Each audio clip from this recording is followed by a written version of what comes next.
अस्सलाम वालेकुम, welcome to the educational learning channel. आज मैं आपकी डॉक्टर ज़रीन आपके पास हाज़िर हूँ। मेरे प्यारे बच्चे बहुत परेशान थे, मेरे स्टूडेंट्स को बहुत वरीज़ थी छोटी छोटी सी चीज़ों में, और एग्ज़ाम्स जैसा कि सिंध बोर्ड की as per expected announcement of the date ये है कि आप सबको पता है कि 8 मई 2024 को एक्सपेक्टेड है कि आप लोगों के पेपर हो जाएंगे मोस्ट प्रोबेबली। तो आप लोगों के पास बेटे गिवन यही 2 मंथ्स हैं, जिसमें रमज़ान का हॉली मंथ भी है, और आप लोगों को अपनी प्रिपरेशन बहुत अच्छी से कर लेनी है। तो हम यहाँ पे डिस्कस कर लेते हैं रिगार्डिंग टू द पेपर। आज मैं biology class 9th Sindh board का यहाँ पे आपको पेपर स्कीम बताना चाह रही थी, और उसकी डिटेल कि आपको किस तरह से पेपर को प्रिपेयर करना है। तो हमारे पास टोटल जो बायोलॉजी का पेपर होता है क्लास 9th का बच्चों, वो हमारे पास मैक्सिमम मार्क्स 60 मार्क्स का होता है। अब 60 मार्क्स का होता है, और टाइम उसके लिए करने के लिए जो गिवन होता है वो हमारे पास 3 आवर्स यानी 3 घंटे होते हैं।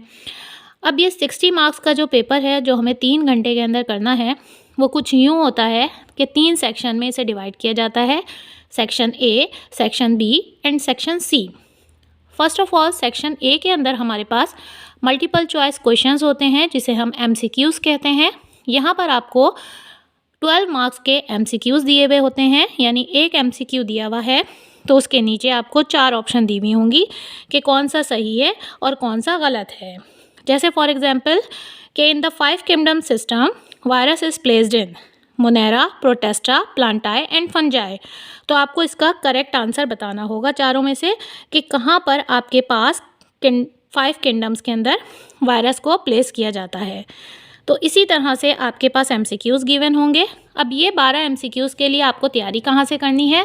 तो इसकी तैयारी बहुत आसान होती है, क्योंकि सबसे ज़्यादा जो आपके मार्क्स गेन होते हैं वो MCQ सेक्शन से होते हैं, और आपका एग्जामिनर के ऊपर एक अच्छा इम्पैक्ट जाता है कॉपी का। तो इसमें आपने गलती की गुंजाइश कम से कम रखनी है या नहीं करनी है। इसकी प्रिपरेशन के लिए आप फर्स्ट ऑफ ऑल बुक को थॉरोली रीड आउट कीजिए। वो बच्चे जो बुक को हाईलाइट करके रीड आउट करके इंपॉर्टेंट पॉइंट्स याद कर लेते हैं, उनके लिए ये बहुत ईजीएस्ट हो जाता है। लेकिन कुछ ऐसे बच्चे भी हैं जो बहुत मैक्सिमम मेमोरी नहीं मेमोराइज़ कर पाते, तो उनके लिए ये शॉर्ट है कि वो एटलीस्ट पास पेपर्स के सारे MCQs को लर्न आउट कीजिए। पास पेपर के कुछ MCQs शिफल भी होते हैं, रॉन्ग भी होते हैं, तो उसको मेक श्योर कर लीजिए बुक से टैली करके कि वो बिल्कुल राइट हैं। फिर उसे लर्न आउट कीजिए पास पेपर्स के MCQs को। बुक के एंड में आपके पास समरी दी हुई है। समरी में मोस्ट प्रोबेबली सारे आपके पास कवर हैं, जितने भी चैप्टर के इंपॉर्टेंट पॉइंट्स हैं। समरी को अच्छा से मेमोराइज़ कीजिए। फिर एक बेनिफिशियल पॉइंट आपके पास ये है कि आपकी क्लास 9th की बायोलॉजी सिंटैक्स के अंदर MCQs दिए हुए हैं, जो मैंने अपने चैनल पे सॉल्व भी करवाए हैं। आप वहाँ से जाके डिस्क्रिप्टिव में उसे सारे MCQs सॉल्व करके याद भी कर सकते हैं। तो जब आप बुक के सारे MCQs कर लेंगे, समरी कर लेंगे, पास पेपर्स कर लेंगे, तो आपके MCQs की बहुत सारी मेमोरी आपके दिमाग में मौजूद होगी, जिसकी हेल्प से आप कर लेंगे। इसके साथ साथ MCQs के अंदर कुछ पॉइंट जो होते हैं वो आपके शॉर्ट क्वेश्चन आंसर से भी कवर हो जाते हैं, कुछ लॉन्ग से भी कवर हो जाते हैं। तो ये था आपका सेक्शन ए 12 मार्क्स का। इसके बाद हम डिस्कस करेंगे सेक्शन बी को।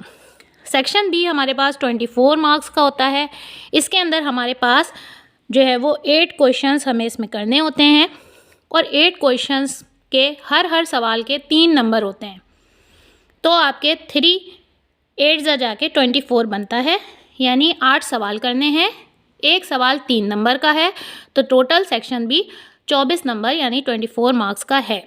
अब इसके अंदर सेक्शन बी के अंदर हमारे पास चॉइस बहुत ज़्यादा होती है। हमारे पास सेक्शन बी के अंदर 13 क्वेश्चंस दिए हुए होते हैं as the last paper of 2023। उसके अंदर अगर आपसे पूछ लिया फॉर एग्जांपल के postulates of cell theory define कीजिए, तो ये नहीं है कि 3 मार्क्स का है तो आपने 3 पोस्टुलेट डिफाइन कर दिए, नहीं। आप पूरे अच्छे से पूरे 3 पोस्टुलेट्स लिख कर आएंगे, उसमें सब हेडिंग्स भी बनाएंगे ताकि आपको मार्क्स मिल जाएं। इसी तरह अगर डिफरेंसेस पूछें तो डिफरेंसेस के इन बिटवीन सेंट्रल हेडिंग्स भी आप राइट डाउन करेंगे। और शॉर्ट अगर कोई पैराग्राफ पूछा है तो पैराग्राफ भी मिनिमम आपका 6 to 8 लाइंस का होना चाहिए सेंट्रलाइज करके। डायग्राम पूछी है तो विदाउट लेबल आपको पता है डायग्राम के मार्क्स नहीं मिलते। हाँ, डायग्राम आर्टिस्टिक नहीं होती। अगर किसी भी चीज़ का जैसे फॉर एग्जांपल स्मूथ मसल्स की डायग्राम ड्रॉ करनी है, तो जो आपने एक सिलेंड्रिकल 2 लाइंस बनाई, उसके अंदर आपने जो है वो न्यूक्लियसेस उसके बता दिए ओवल शेप के, और आपने जस्ट डायग्राम बना दी, रफ डायग्राम बनाए, लेकिन लेबल बहुत प्रॉपरली करें और कैप्स लॉक के अंदर करें, तो आपको डायग्राम के फुल मार्क्स मिल जाते हैं। शेडिंग के, कलरिंग के, इन सब चीज़ों के मार्क्स नहीं होते, तो कभी भी एक्स्ट्रा चीज़ों पे ना जाएं। तो ये था हमारा सेक्शन बी, जिसमें हमें 24 मार्क्स का सेक्शन बी था शॉर्ट क्वेश्चन आंसर्स का, जिसके अंदर हमें 8 क्वेश्चन अटैम्प्ट करने थे, 3 मार्क्स का ईच क्वेश्चन था। उसके बाद हमारे पास लास्ट सेक्शन है, that is section C. Section C detail question answers हैं। इसके अंदर हमें 4 क्वेश्चन अटैम्प्ट करने हैं। How many question we attempt in the section C? Now here detail question answers भी हमारे पास 24 मार्क्स के हैं। अब इस 24 मार्क्स के अंदर हमारे पास 4 क्वेश्चन हैं। एक क्वेश्चन हमारे पास 6 मार्क्स का है। 6 मार्क्स का एक क्वेश्चन है और हमें 4 सवाल करने हैं, और यहाँ पर हमें सिर्फ 5 सवाल दिए होते हैं। यानी हमारे पास सेक्शन सी के अंदर डिटेल क्वेश्चन आंसर के अंदर बायोलॉजी के अंदर बहुत कम चॉइस है। सिर्फ एक सवाल छोड़ सकते हैं आप, आपको 4 लाजमी करके आने हैं 5 में से। तो आपको सबसे ज़्यादा बायोलॉजी के अंदर जो ट्रिकी चीज़ लगेगी, क्योंकि एक तो last time of the period होता है, तो आपको जल्दी से 3 घंटे भी कवर करने होते हैं। आपको लॉन्ग क्वेश्चंस के अंदर हेडिंग्स भी ज़्यादा डालनी पड़ेंगी, क्योंकि 6 नंबर का सवाल है। अब 6 नंबर के सवाल में आप टू द पॉइंट तो लिख कर आएंगे नहीं, तो एटलीस्ट आपका लॉन्ग क्वेश्चन जितना पूछा हुआ है उतना होना चाहिए। एक प्लस पॉइंट ये है कि डायग्राम पूछ लेते हैं, जैसे ह्यूमन हार्ट का इंटरनल स्ट्रक्चर पूछ लेते हैं।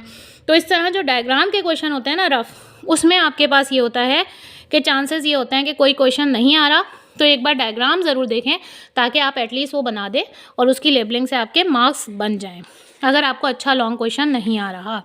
लेकिन अगर आपके पास कोई चीज़ पूछी हुई है, जैसे इरेथ्रोसाइट्स आरबीसीज के बारे में पूछा हुआ है, तो आप अच्छे से कॉलम ड्रॉ कीजिए, उसकी शेप बताइए कि बाइकॉन्केव शेप होती है, इसकी सर्कुलर डिस्क लाइक शेप होती है, उनका साइज़ बताइए कि 0.007 से लेके 0.008 mm डायमीटर तक होता है। उनकी कंपोजिशन बताइए कि आरबीसीज नॉन न्यूक्लिएटेड होते हैं, इनके अंदर रेड पिगमेंट हीमोग्लोबिन होता है, प्रोटीन कंटेनिंग आयरन मौजूद होती है।